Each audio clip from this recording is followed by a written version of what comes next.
नमस्कार। जय भारत माता की। I am Advocate B. Sri Ramakrishna, Advocate of High Court of Telangana, Hyderabad. I am happy to be one of the chosen members of Bharatiya Bhasha Abhiyan, especially by Shri Arun Bhardwaj जी। मैं इस संदर्भ पर अरुण भारद्वाज जी को बहुत बहुत धन्यवाद कहते हुए बधाई देता हूँ। As part of this mission, I am interested to do my role to the best of my ability in convincing the people around me in order to make Telugu as language of the High Court and all subordinate courts under it. This is to be believed as an ordinary mission, except for the extraneous reasons which may be discussed at length whenever we come across any difficulty in carrying out the mission. But so far as the introduction of Telugu language in Telangana area and likewise the regional languages in other high court jurisdictions is a matter to be felt as proud, and it is a moment of happiness and exaltation one should feel. The people who are approaching the courts ordinarily expect the know-how of what is happening about their case, how their case is dealt with, what is the correspondence between lawyer and the judge, what is being discussed or argued within the court hall. People wish to know at length, as far as possible, to the fullest extent. But unfortunately, in the present scenario, as English is expectedly and determined as the language of the court, I am confident that except 2 or 3% of the people, the litigants, all others are at bay. They are unable to understand what is happening, and thereby and consequently they are dependent on the version of whatever is communicated by the advocates, whatever the version communicated by the staff of the court, and other means and other methods they adopt in order to gain the knowledge as to what is happening with reference to their cases. But as aimed and objectivized by the Bharatiya Bhasha Abhiyan, which is highly appreciable and commendable job, being Indians having 22 languages recognized under Schedule 8 of the Constitution of India, we are not short of language to adopt English, to continue to linger with it anymore. This should not be understood as anything contrary or adverse to the English language and its continuation. English language as a language, definitely it can continue to remain part of our knowledge area. But for it to continue as part and to play primary role in the court system, it is continuation of deprivation of highly privileged situations, highly privileged handing down of the justice. One has to understand, one has to accept that.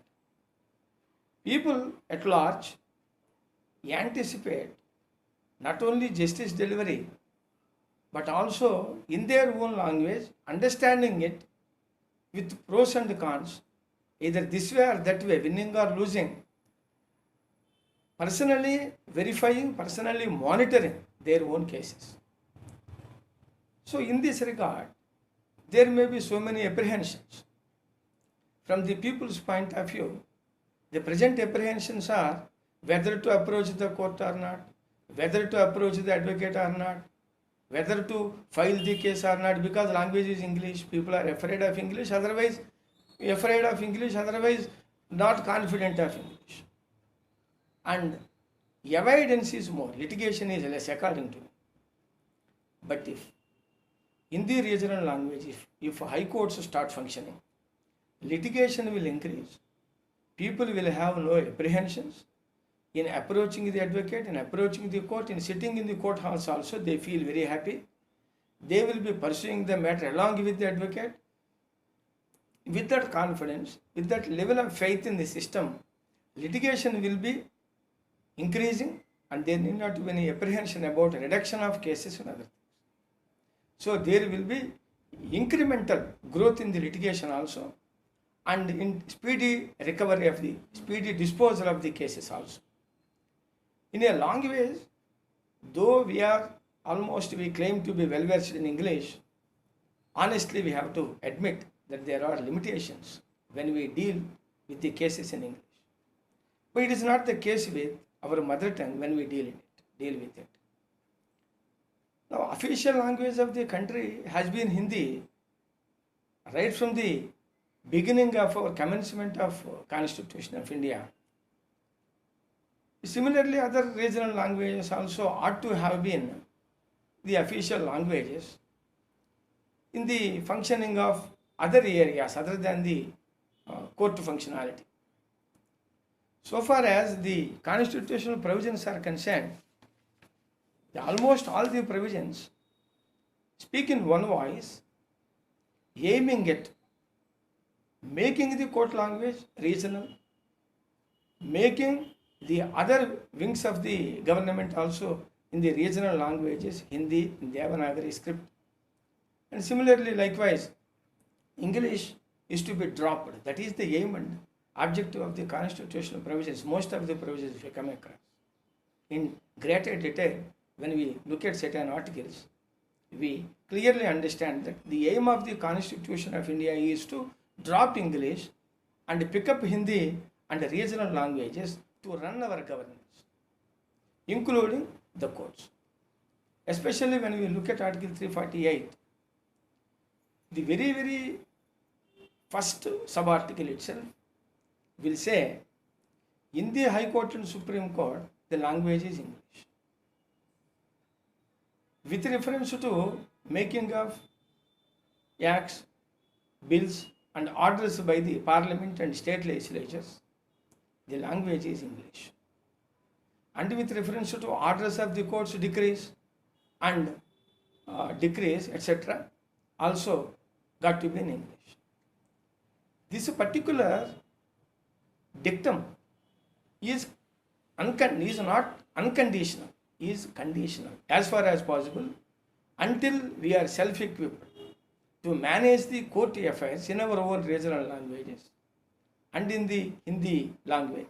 Until then, English is directed to be continued as court language. It is not unconditionally continuous, it is not a permanent provision at all.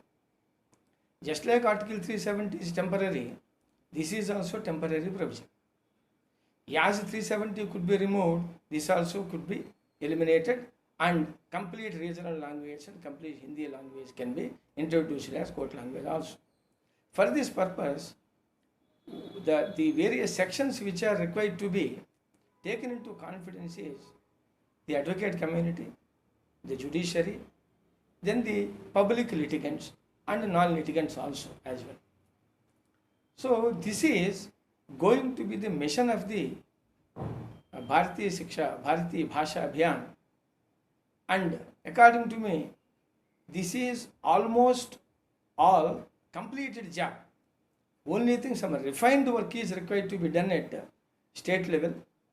Then at central level, they are almost ready, it appears, to bring the entire court system under regional languages at the state level and either Hindi or Sanskrit or whatever the languages Supreme Court may feel convenient to deal with other than English. It is definitely practicable. If we feel confident about commencing that, once we commence working in regional languages, it becomes definitely easy. And so far as the public support is concerned, as people, as litigants, they are worried to have their litigation in English. Therefore, for changing over of court system from English to regional languages, they will be highly jubilant and there will be complete cooperation, except for political reasons, except for some other extraneous reasons which need not to be given any attention at all. Political reasons have been responsible for continuation of English in the courtrooms for all these years. Except for political reasons, we can say it is casually taken, no non-serious thought. Probably for all these years, the matter is not carried out. Otherwise, when official language of the government of India is declared as Hindi, then I feel surprised why that Hindi is not accepted as, not introduced into courts, high courts, as official language of the courts till now. When government of India selects as per Article 120 of the Constitution of India, when official language of the government of India is Hindi, government does it not include courts?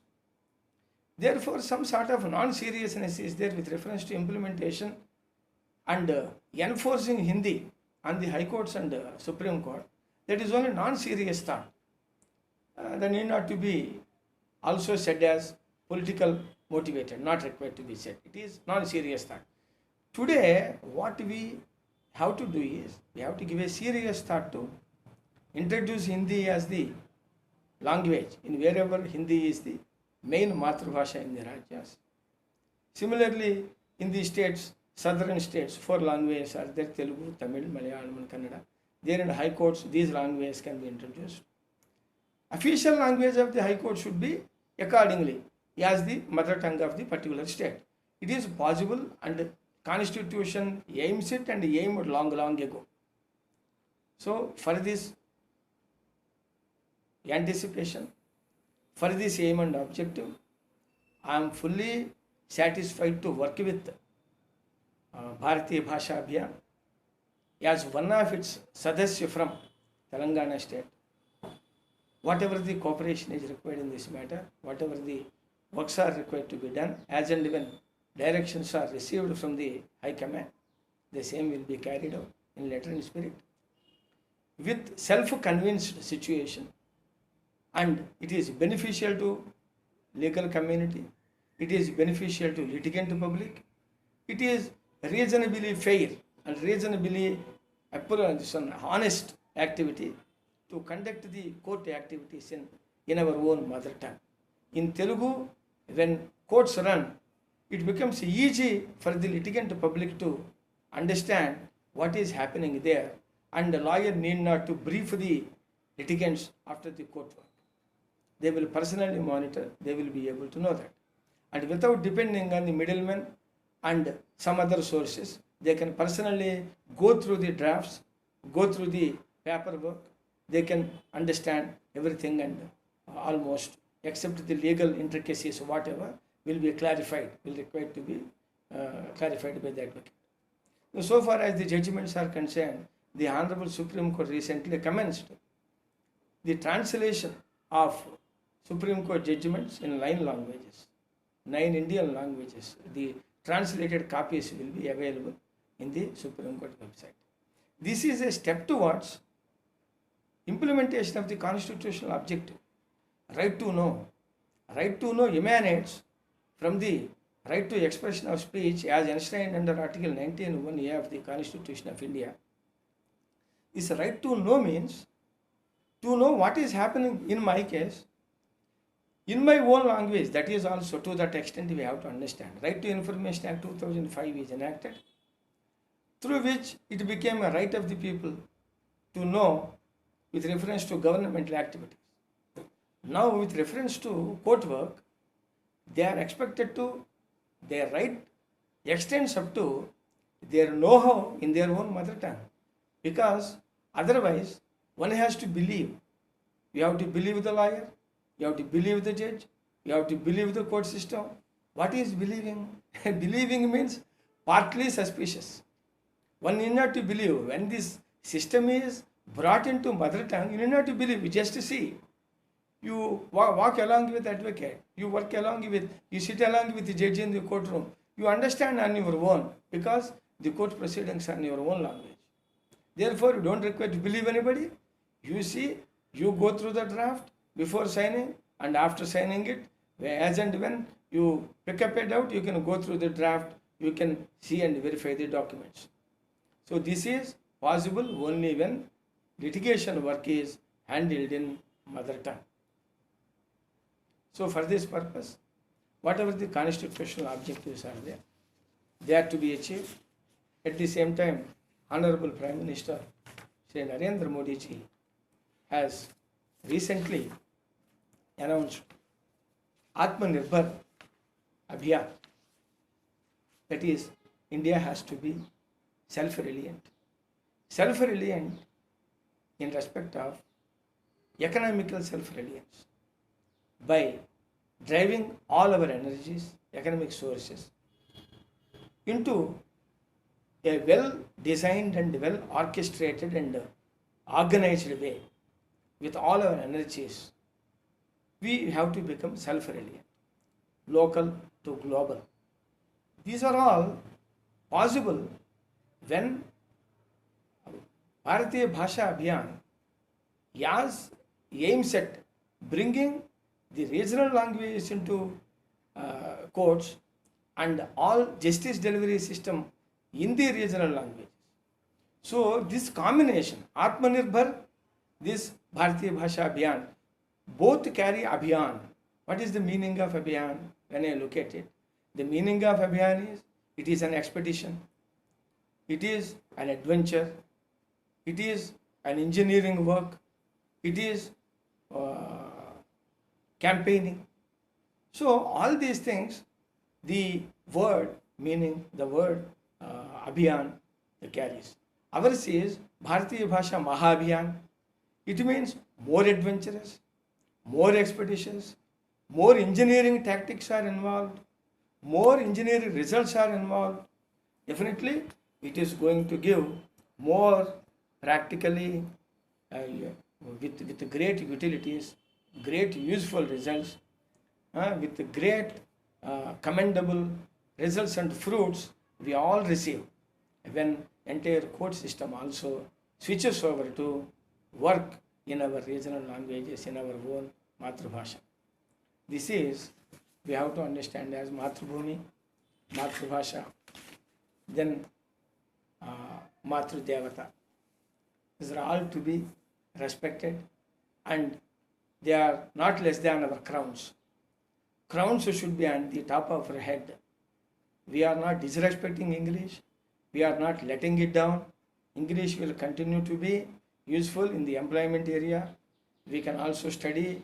We can also add our educational qualifications. There is no problem about English. But so far as the governmental functioning is concerned, like in the parliament, like in the assemblies, like in the courts, there should be freedom to address the court, address the honorable judges in the regional languages. So for that, there should be a compatible system. For that required changes, amendments, enactments are to be brought. Otherwise, courts will not on their own start to function in the regional languages unless there is a constitutional amendment, unless there is a specific and related enactments brought forth. This is never possible. For bringing all those changes, whatever steps are required to be taken at the ground level, we shall join the central committee to work along with it towards achieving the main objective of bringing the entire court system to function with the regional languages at regional levels, and with Hindi or Devanagari, Hindi with Devanagari script or Sanskrit, whatever the language will be decided by the Supreme Court, it will function. What we wish is that. So far as the various provisions under Constitution of India, Article 19, 348, 351, 29 and Article 30. When we look at these articles, these are all relating to languages. One can make a reference of these articles to know the importance of the language, how it is enshrined, how it is incorporated, and what is talked about. CRPC 354, section 272 and 277 also can be consulted with to understand the importance of the language in recording of evidence, at the same time in giving the judgments and in conducting the various cases. Similarly, Civil Procedure Code, section 137, Order 18 rules 5 and 9 also talk about the importance of language, regional language. There is one thing very clearly is one observable. The regional language is given topmost priority, but unfortunately, it is not introduced as court language. Again, I say it is due to non-serious application of mind, not anything else. If seriously given thought, it is possible to bring forth, make the regional language of the court within no time. It is definitely possible. Similarly, Gram Nyayalaya Act section 29, when we look at it, the functioning of the Gram Nyayalaya, which is headed by a first class magistrate like judicial officer, is expected to be in regional language. We can't expect great oratories and most rhetoric speeches in the Gram Nyayalaya. To be practical enough, regional language is expected to be introduced in the Gram Nyayalaya. That's why section 29 talks about that. Similarly, Official Language Act 1963, when we look at it, we have to promote that. Similarly, national policies. These policies also, educational policies also, made it mandatory and compulsory to provide primary education up to 8th class, primary and upper primary classes in Telugu medium in Andhra Pradesh and Telangana area, and similarly in the all other Rajyas in their own mother tongue. Because to protect the culture and heritage, these regional languages is to be preserved and protected. Otherwise, culture and heritage will also vanish. English, if introduced, in absence of Telugu, English culture will develop. We are seeing what is the impact of English. In absence of regional languages, its impact and the influence we are seeing. There is plethora of examples we can see day in and day out what is going on with reference to English.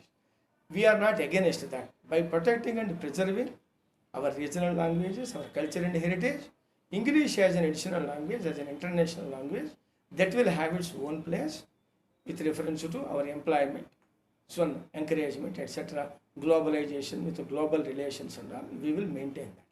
But to run our local karobar, to run our country, to have our own governance, we have to depend on our own languages, and we should have our own language to deal in our governmental activities vis-a-vis the people at large. 100% we have to be self-reliant in the area of language. With this, I conclude my speech for giving this opportunity. I am grateful to all Sadasyas of the Bharatiya Bhasha Abhiyan, especially Arun Bharadwaj ji. Mera sadar pranam. Jai Sri Ram.